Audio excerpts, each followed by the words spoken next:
तो भगवान शंकर को श्रावण प्रिय है। एक कारण कहा कि मंथन में जो विष निकला उस विष का पान किया और भगवान देवताओं ने मिलकर भगवान शंकर का जलाभिषेक किया। दूसरा कारण कहा माता सती ने शंकर को पाने के लिए श्रावण के महीने में ही सबसे ज्यादा साधना करी है। और क्या करा था माता सती ने?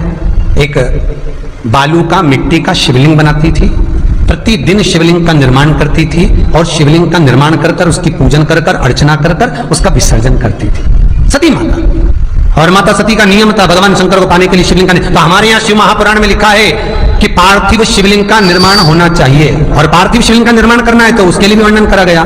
ब्राह्मण श्वेत मट्टी के शिवलिंग का निर्माण करे, वैश्य पीली मट्टी के शिवलिंग का निर्माण करे, क्षत्रिय लाल मट्टी के शिवलिंग का निर्माण करे और शूद्र काली मट्टी के शिवलिंग का निर्माण करे। कितना बड़ा शिवलिंग बनाना चाहिए? अगर हम पार्थिव शिवलिंग का निर्माण कर रहे हैं या हमारे घर में हम कोई मूर्ति रख रहे हैं या हमारे घर में हम कोई मूर्ति को विराजमान कर रहे हैं तो उस मूर्ति का भाव कितना बड़ा होना चाहिए?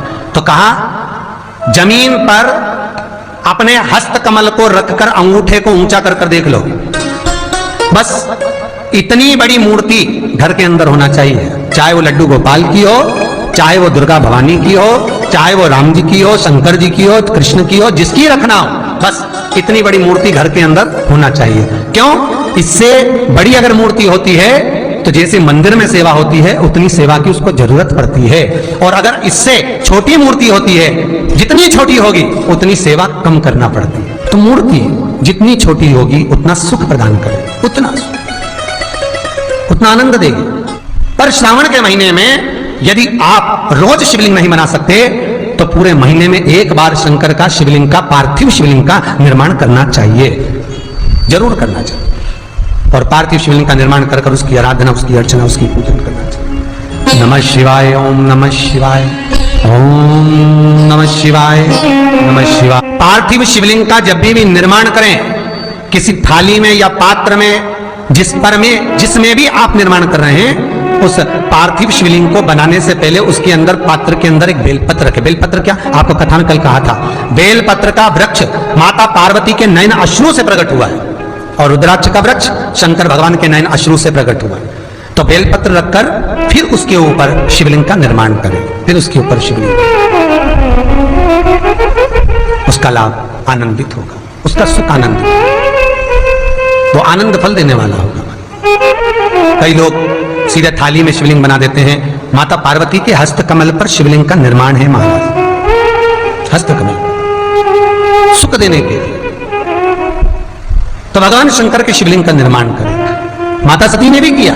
यही श्रावण के महीने में माता सती शंकर भगवान के शिवलिंग का निर्माण करती है, पूजन करती है, अर्चना करती है। फिर शाम के समय उस शिवलिंग को मस्तक पर स्पर्श कर कर जलाशय में, कुंड में, जल में, बावड़ी में, कुएं में, तालाब में उसका विसर्जन करती है माँ।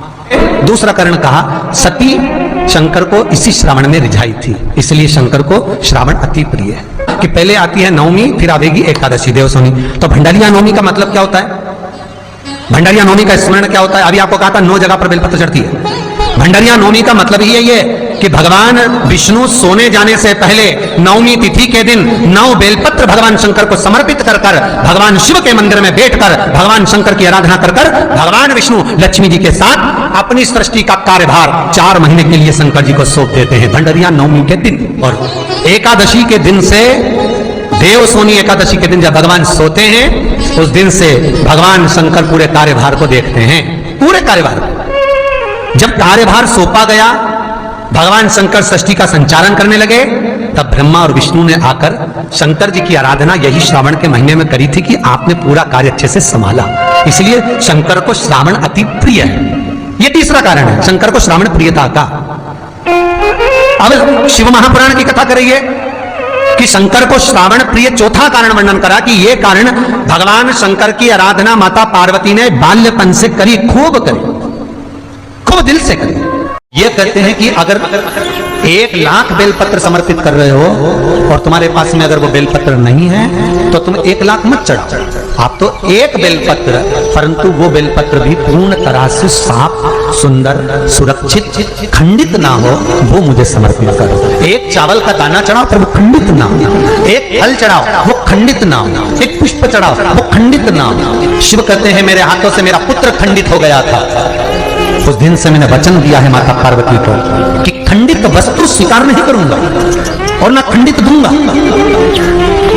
शायद इसीलिए ये चरित्र कथा है कि जिस नारी का गर्भ 2-3 महीना ठहरने के बाद में गर्भ गिर जाता हो, 4 महीना ठहरने के बाद गर्भ गिर जाता हो, गर्भ बच्चा पूर्ण नहीं होता हो, या बच्चा कहीं शरीर के अंदर डॉक्टर कह रहे सोनोग्राफी में कि ये विकलांग है, बच्चे के पांव में या मुख में या शरीर में पानी भरा गया है, ये सुरक्षित नहीं होगा, ये बुद्धि से कमजोर होगा, या ये बच्चा ऐसा विकलांग होगा, तो उसी समय पर जैसे डॉक्टर ने कहा वैसे ही एक श्रीफल, और वो श्रीफल खंडित नहीं होना चाहिए, उस श्रीफल पर जो नारी है गर्भ से है, उस नारी का सिर से लेकर एड़ी तक एक लच्छा, लच्छा मतलब मोली, मोली मतलब नाड़ा जो हाथ में बांधते हो कलेवा, उसको नाप कर श्रीफल पर भगवान शंकर का नाम लेकर उस स्त्री का नाम और गोत्र बोलकर बांधकर भगवान शंकर के चरणों में ले जाकर रख दीजिए, फिर वो बच्चे की जवाबदारी शिव की हो जाती है, फिर शंकर की, क्योंकि शिव ने माता पार्वती को वचन दिया था कि मैं खंडित नहीं दे सकता। सारे देवताओं के मंदिर में नारियल फूटता है, हनुमान जी के मंदिर में नारियल फूटता है, राम जी के मंदिर में नारियल फूटता है, देवी जी के मंदिर में नारियल फोड़ा जाता है, पर शंकर जी के मंदिर में नारियल नहीं फोड़ा जाता। आखा की आखा दिया जाता है कि पूर्ण दीजिए,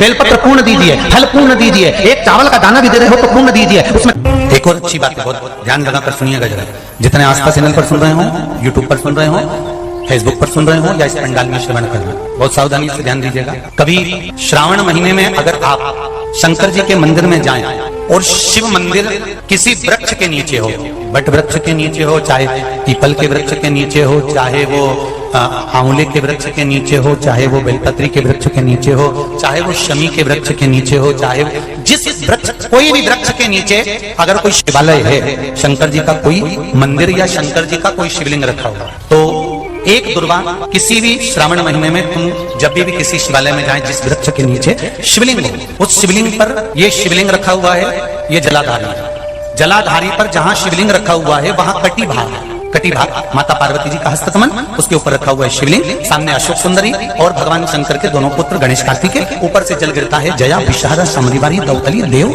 ये भगवान शंकर की 5 बेटियां। तो जो कटी भाग, इस कटी भाग पर अगर मात्र एक दुर्वा समर्पित कर कर, जिसकी किडनी या लीवर डैमेज हो रहा हो, काम नहीं कर रहा हो, या किडनी लीवर में कोई तकलीफ हो रही हो, या डायलिसिस चल रहा हो, तो मात्र एक दुर्वा उस कटी भाग पर श्रावण महीने में समर्पित कर कर, उस दुर्वा के 7 टुकड़े कर कर 7 दिन प्रतिदिन सुबह के समय पर उसको चबाकर खा लेने पर या निगल जाने पर धीरे धीरे धीरे धीरे डायलिसिस बंद होने लगता है और किडनी लीवर अपना काम करना प्रारंभ कर देते हैं। एक दुर्वा, कितनी दुर्वा? एक दुर्वा, मात्र एक दुर्वा। शंकर भगवान पर चढ़े हुए जल जब नीचे की ओर आता है, जिस जगह पर जल गिरता है उस जगह पर मात्र एक दुर्वा अपनी कामना कर कर इस शरीर के सुख के लिए शंकर भगवान के जल गिरने वाले स्थान के पास में अवधूतेश्वर महादेव के नाम से रख दी जाती है, तो जिंदगी में कभी बड़ी बीमारी नहीं आती। उसी तरह इससे रोग को समाप्त करने के लिए दुर्वा का प्रयोग किया गया। आप लोगों ने पूर्व में जो शिव महापुराण की कथा कुबेरेश बाबा की तरह से करी थी, वो आप लोगों को ध्यान में होगा। दुर्वा कैसे उत्पन्न हुई थी, दुर्वा का महत्व क्या है, कितनी दुर्वा चढ़ाना चाहिए, कैसी दुर्वा चढ़ाना चाहिए, दुर्वा की उत्पत्ति कहां से हुई है, दुर्वा तोड़ने के बाद पानी में डालने के बाद फिर हरी हो जाती है, इसका क्या कारण है, दुर्वा गणेश जी को क्यों चढ़ाई जाती है, शंकर जी को दुर्वा किस स्थान पर चढ़ाई जाती है, ये सारी कथा आपको पूर्व में इसी कुबेरेश्वर बाबा के पावन धारा से सुना चुके हैं, जो टीवी पर डली हुई है। कभी आपने नहीं सुनी हो तो यूट्यूब पर से दुर्वा शिव महापुराण की कथा निकाल कर उसको श्रवण कर सकते। उसमें वर्णन किया है कि इस दुर्वा का महत्व क्या है, दुर्वा का क्या। मात्र एक दुर्वा शिवलिंग पर चढ़े हुए जल जहां से नीचे की ओर गिरता है, उस जगह पर मात्र अपने शरीर की कामना करते हुए भगवान से रोग मुक्ति के लिए एक दुर्वा अगर समर्पित कर दी जाए तो कोई बड़ी बीमारी जिंदगी में आ ही नहीं सकती, ग्रहण ही नहीं, मतलब ग्रसित नहीं कर सकती। श्रावण के महीने की श्रावण शिव महापुराण की कथा सुन रहे थे, एक बात दिल से बताना, जितनी सौभाग्यवती माताएं होती हैं ये संक्रांति पर भी 13 चीजें दान करती हैं, 14 चीजें दान करती हैं। बीच में कोई 16 सोमवार का उद्यापन करेंगी तो भी सुहाग की सामग्री देंगी, उद्यापन करेंगी तो भी सुहाग की सामग्री देंगी, कोई कार्य करेंगी तो भी सौभाग्य की सामग्री देंगी। सौभाग्य की सामग्री का दान क्यों किया जाए, सौभाग्य सूचक वस्तुओं का दान क्यों किया जाए? सौभाग्य की वस्तुएं क्यों प्रदान करी जाती है, क्यों दी जाती है, उसका कारण क्या है, क्यों देते हैं महाराज? भारत की भूमि की सौभाग्यवती माताओं का एक मन की अभिलाषा रहती है, भारत की भूमि की माताओं की एक अभिलाषा रहती है कि जब उसके प्राण छूटे तो अखंड सौभाग्य धारण करके पति के कंधे पर और पुत्र के कंधे पर शमशान पर। ये भारत की भूमि की माताओं की सोच है, उनके मन का संकल्प, उनके मन का भाव। क्यों देते हैं चूड़ी का दान, क्यों देते हैं बिंदी का दान, क्यों देते हैं अखंड सौभाग्य का दान? महाराज, मेरे हाथों में भर भर के चूड़ी रहे, मेरे हाथों में भर भर के चूड़ी, और मैया कोई कामना मेरे मस्तक पे चमकती चूनर रहे, मेरे मस्तक पे चमकती चूनर रहे, और मैया कोई कामना मेरी मांगों में भर भर के सिंदूर रहे, मेरी मांगों में भर भर के सिंदूर रहे, और मैया कोई कामना नहीं, मेरे पाँव में बिछुड़ी का जोड़ा रहे। एक बिछुड़ी नहीं, कितनी? 2, 3, 4, 5, एक एक पाँव में जोड़े से बिछुड़ी होना चाहिए, केवल एक नहीं, सिंगल नहीं। वो तो आजकल का फैशन हो गया महाराज, जो केवल एक बिछुड़ी धारण कर लो उसी में फैशन दिखे। श्रावण की शिव महापुराण की कथा कहती है, जब बेटी को विदा करा जाता है और पहली बार बेटी के पांव में जब बिछुड़ी डाली जाती है तो वो बिछुड़ी भी अलग अलग नहीं होती, उस बिछुड़ी के जोड़ को चेन से एक दूसरे से बंधा हुआ होता। बोला सही है कि गलत है?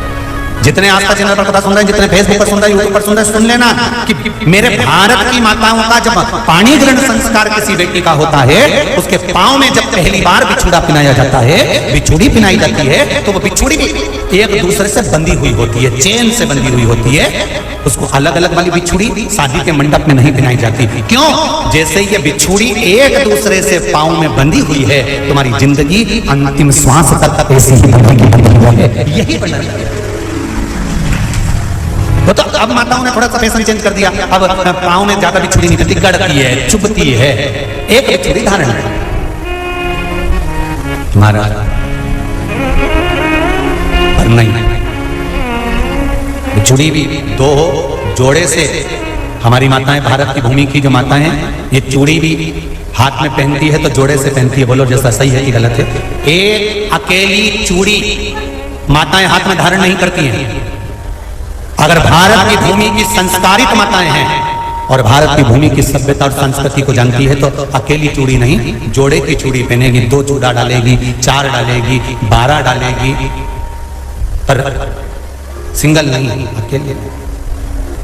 श्रावण के महीने की शिव महापुराण की कथा, जिसका नाम है श्रावण शिव महापुराण की कथा, ये कहती है कि पार्वती जी ने और गंगा जी ने ये चतुर्मास में जितना सौभाग्य का दान दिया है, उनके बराबर दुनिया का कोई व्यक्ति इतना सौभाग्य का दान नहीं दे सकता, जो माता गंगा और पार्वती दोनों दान दे रहे हैं। प्रतिदिन दे रहे हैं। और अब तो फैशन आ गया, तुम लोग जो सौभाग्य का दान देते हो प्लास्टिक की डलिया में देते हो, पर एक एक पुराण को उठाकर देख लेना, एक एक उद्यापन को उठाकर देख लेना, जितनी तुम कथा तुम्हारे घर में छोटी छोटी कथाओं की पोथियां पड़ी हो उनको उठाकर देख लेना, उसमें नहीं लिखा कि प्लास्टिक की डलिया में सौभाग्य की वस्तु का दान दिया जाता है। उसमें लिखा है बांस की पिटारी में, बांस की डलिया में सौभाग्य की वस्तुओं का दान दिया जाता है। क्यों? क्योंकि बांस वंश की वृद्धि करता है, बांस सौभाग्य की वृद्धि करता है, और बांस अखंड सौभाग्य, जैसे बांस का पौधा बढ़ते चले जाता है, बढ़ते चले जाता है, उसी तरह बांस की डलिया में जब दान दिया जाता है, बांस की टोकनी में जब दान दिया जाता है, तो ये भाव रखा जाता है कि तुम्हारा सौभाग्य ऐसे ही बढ़ता रहे। पर अब थोड़ा सा फैशन चेंज हो गया तो प्लास्टिक की डलिया, पर प्लास्टिक की नहीं, तो गंगा मैया और पार्वती मैया चतुर्मास के अंतर्गत जो त्योहार पड़ता है, चतुर्मास के अंतर्गत जो व्रत करते हैं, ये किसी दूसरे के नहीं है। तीज का व्रत माता पार्वती का, छठ का व्रत माता पार्वती का, चतुर्थी का व्रत माता पार्वती का, ये सारे व्रतों की शुरुआत गंगा और पार्वती ने अपने बल से